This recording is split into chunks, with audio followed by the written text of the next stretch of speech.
Wah, alhamdulillah soknya ini udah empuk banget ya, ribonya enak banget ini guys.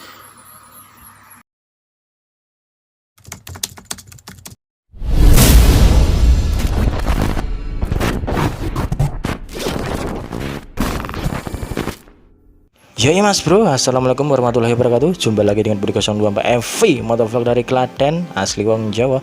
Oke mas bro, piye kabare? Mugi-mugi panjenengan sedaya tansah pinaringan kesehatan, rezeki lan barokah saking Gusti Allah. Amin amin ya rabbal alamin. Oke mas bro, bertemu lagi dengan Budi 024 MV. Kali ini edisi vlog di dalam rumah ya. Hehe, di dalam rumah. Kali ini saya nggak keluar ya. Kali ini saya akan berbagi pengalaman lagi, nggak bosan-bosannya.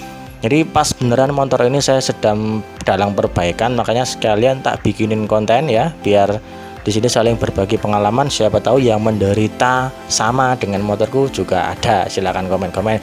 Nah di sini kali ini saya akan berbagi pengalaman gimana cara membuat sok depan itu soft yang empuk ya. Jadi kan ada beberapa keluhan dari teman-teman itu ngeluhkan sok depan dan belakang itu keras ya guys ya. Jadi hal-hal yang mempengaruhi sok depan itu keras itu banyak ya. Jadi satu faktor umur ya kan, terus faktor dari minyak, faktor dari suling, faktor dari per, dan beberapa yang lain ya. Jadi masih banyak yang mempengaruhi. Jadi nanti di sini saya akan memberikan tutorial gimana caranya membuat sok depan itu empuk ya, seperti baru lagi ya. Ini cuman berbagi pengalaman saja ya guys ya. Jadi pokoknya ikutin terus ya. Oke, jangan lupa tekan tombol subscribe-nya ya. Jadi nyalakan notifikasinya guys. Saat tunggu ya. 1, 2, 3. Ceklik oke motor suun ya. Jadi nanti kalau ada Budi 024 MV itu bikin channel itu ya langsung dibuka, ditonton ya guys ya. Pokoknya nggak ada yang nonton itu kayaknya nggak ada yang asik pokoknya dari channel ini ya. Oke langsung saja ya. Jadi di sini sudah ada penampakan tuh roda itu tak bongkar ya. Spatbor tak bongkar. Dan ini dari yang sok satunya sudah tak bongkar tadi, jadi biar nggak terlalu memakan durasi yang lama. Mas bikin video nggak usah bertele-tele. Oke, yang pertama yang harus kalian lakukan yaitu kalian harus lepas rodanya ya, biar enak nanti. Lepas roda, terus lepas spatbornya, terus lepas kaliper cakram yang di bawah ini ya. Terus langkah selanjutnya kalian lepas shock breakernya, kalian lepas ya. Jadi di sini ini menurut cara saya ya, pengalaman saya. Jadi kalau kalian punya teknik sendiri-sendiri ya monggo ya. Oke langsung saja ya, kita bongkar dulu ya. Ini yang tabung shock satunya sudah saya bongkar ya. Nanti prinsipnya sama ya, jadi tolong disimak ya bagi kalian yang baru bergabung. Kalau kalian yang masih pemula ya ini tolong disimak ya. Kalau yang sudah ahli mah ya terserah masing-masing. Di sini saya cuma berbagi sama-sama pemula saja ya. Lah ini kelihatan ya shock saya ini keras banget ya. Jadi kalau buat kena polisi tidur atau jalannya bergomblang itu bagian depan itu getar banget ya, keras banget ya guys ya. Nah jadi gini ya, prinsipnya gini ya, di dalam ini semakin banyak olinya, jadi semakin kecil juga ruang angin di dalam tabung shock ini ya guys ya. Dan kebalikannya, semakin sedikit shock, semakin sedikit oli shock yang ada di dalam ruang tabung ini, maka semakin banyak ruang udara yang ada dalam shock ya. Jadi prinsipnya gini, kalau kalian pengen mengempukkan shock ini, kalian banyakin ruang kosong yang ada di dalam tabung shock. Jadi anginnya semakin banyak di dalam ya guys ya. Jadi kalau kebanyakan oli, pasti shock ini semakin keras ya, walaupun sudah dibantu dengan per ya. Kalian juga harus cek pernya juga, kalau pernya sudah lemah kalian harus ganti. Karena berhubung per shock saya yang di dalam ini masih bagus, jadi nggak tak ganti ya. Cuman nanti tak akalin pengen gimana caranya shock ini jadi empuk. Kalau nggak percaya kita akan buktikan dengan alat bantu yang sederhana.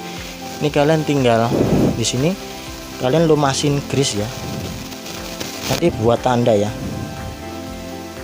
tipis-tipis aja ya grease-nya ya. Oke di sini kita akan tes ya. Tadi kan sudah dilumasin grease ataupun oli, jadi buat penanda saja biar nanti kelihatan hitam.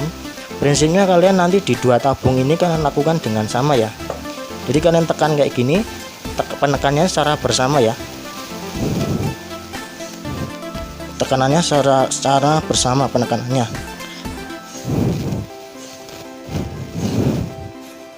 Nah, di sini sudah kelihatan ya guys ya. Meteran.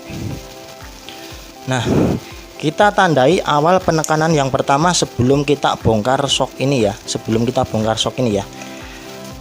Nah, di sini kita ukur ya. Kelihatan nggak? Oh, kita ukur patokannya dari sini saja, dari apa? Dari ujung sil ya. 11 ya. Ya kan? Nah, ini 11 cm ya. Ini sebelum saya kurangin olinya ya. Sebelum kurangin olinya ya. Ini posisi shock masih keras. Oke, guys. Nah, oke, kita langsung saja nanti kita bongkar ini oli shocknya, kita kurangin dikit-dikit ya, guys ya. Oke, kita akan coba buka tutup shocknya ya. Nah, bagi kalian yang tanpa ada kendala, kalian bisa membukanya tanpa bongkar shock ya. Jadi pas posisi shock masih terpasang di motor, kalian tinggal buka bagian sini lubang ini menggunakan kunci 8 ya, menggunakan kunci L8 ya. Jadi makanya aku tak buka itu karena bagian ini kunciku ini 8 ini muter, guys. Jadi di dalam itu ada pengaitnya dari sambungan dari suling shock itu harus ditahan dengan menggunakan kunci pas 12 ya. Nah, makanya aku nanti tak buka lewat extension ini, ataupun yang original itu bisa buka yang plug kuncinya itu dengan menggunakan kunci L shock ya. Nah, kali ini nanti saya akan buka dengan kunci pas yang bagian atas ataupun kunci Inggris untuk buat bukanya ini. Oke, ini sudah saya kendorin, ini tinggal kita putar saja ya extensionnya ya. Pokoknya buka sambungan shocknya ini ataupun yang originalnya itu ya. Kalau yang bagi yang belum ditinggiin motornya ya masih original, tutupnya plug itu ya. Oke guys, jadi di sini kita tinggal tuangin olinya saja ya. Di sini saya menggunakan alat bantu, ini sebuah penutup dari apa ya, semprotan WD ya. Jadi kalian tinggal takar, nanti kita tuang yang olinya ini kita kurangin dikit-dikit. Nah, cukup segini saja ya. Untuk dua shocknya kita kurangin sama penakarannya ya, segini semua pokoknya, jangan berbeda ya. Kita lakukan pengurangan oli secukupnya saja. Nanti kiranya shock itu masih keras ya, kita tinggal kurangin ya. Nah, oke, kita tinggal pasang lagi penutup extensionnya ya. Kita pasang lagi, nanti kita akan langsung coba tes ini ada perubahan nggak jaraknya itu. Yang awal pertama tadi sebelum kita kurangin shocknya itu kan 11 ya. Nah, oke guys, ini sudah dikurangin ori shocknya ya. Kita akan tes, jadi penekanannya sama kayak tadi yang awal tadi, penekanannya kekuatannya sama ya. Kita akan kasih sama kayak tadi, kasih grease atau oli sedikit biar buat penanda ya. Nanti kita akan ukur berapa setelah dikurangin olinya. Oke, kita tekan, penekannya sama ya.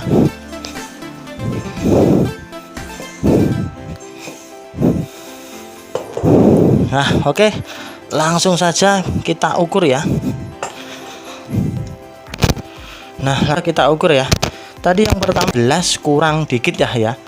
Ya, 11 kurang dikit. Oke, coba kita ukur setelah kita kurangin olinya ya. Nah, ini jadi 12 ya guys ya. 12, jadi bertambah kosong sekitar 1 sentian ya kan. Ini 12 tadi 11. Jadi di dalam itu semakin banyak ruang yang kosong, maka semakin empuk shock ya.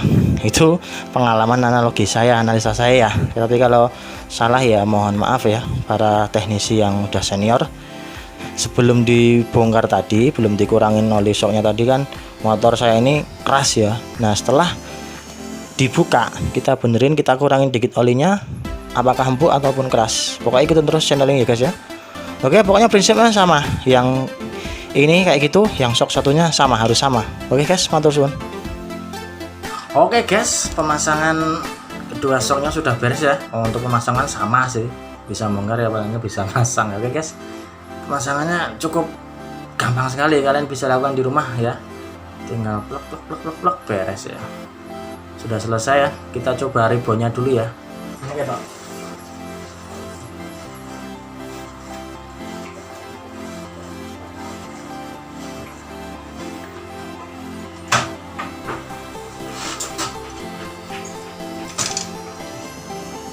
Oke guys, ternyata ribonnya sudah empuk ya. Jadi beda banget ya. Kalau yang awal tadi ribonnya keras banget, ini sudah empuk. Kita coba ya. Semoga trik ini bisa membantu teman-temanku semua dan bisa bermanfaat. Oke, terima kasih, matur suwun. Wassalamualaikum warahmatullahi wabarakatuh.